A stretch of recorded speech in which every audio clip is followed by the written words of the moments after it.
pastelita?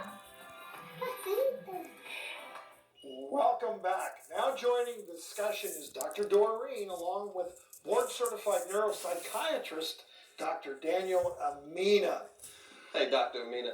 Doc, let's dive right in. What are your thoughts on using TMS therapy off-label for autism?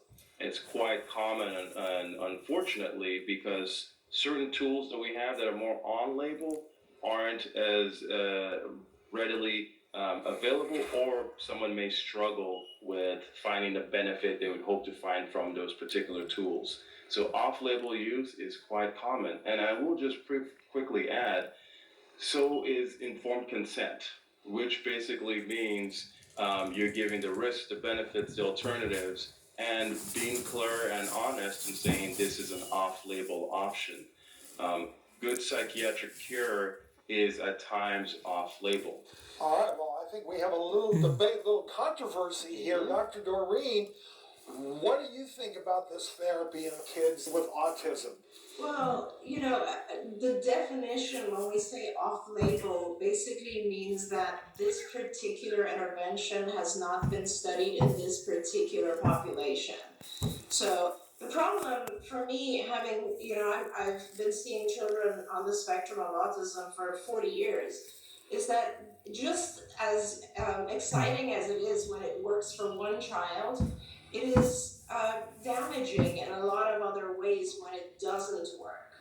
And during this period of time when the family is putting all of their effort into this, it's also a period where they're not doing other things that could potentially be helping their child. So in that sense, I wish more studies would be done before we try these interventions. Yep, she brought up a great point. We don't know what it's going to do in our kids. We don't. And we don't know the long-term side effects of that. So that's a great point, Dr. Doreen. It really is. But at the same time, the proponents are seeing results. And to that note, Miriam, we want to get you back into the discussion. What is your response to what Dr. Doreen just said? I'm not a doctor. I'm a mom.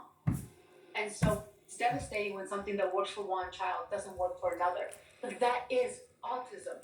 So if our kid's brain is like an orchestra and it has all the instruments, the violin, the cello, the piano, what they lack, and we know this because we have many EEGs done to autistic children, is a reliable conductor, one that will organize and synchronize those brain waves or that orchestra so that the music will flow.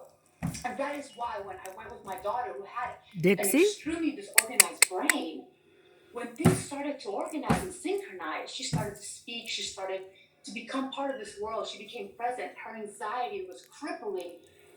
It was no longer there because she could see the world the way it truly was because her brain was perceiving it in the correct manner. Miriam, it gave her a totally new lease on life, and I think the take-home, Doc, is, but it's got to be on a case-by-case basis. That's right. We have a dilemma here. Clearly, we need more questions answered, but at the same time, what are parents that need something done now Today. to do? Right. All right. Thank you, Miriam, Dr. Doreen, and Dr. Amina. Thank you.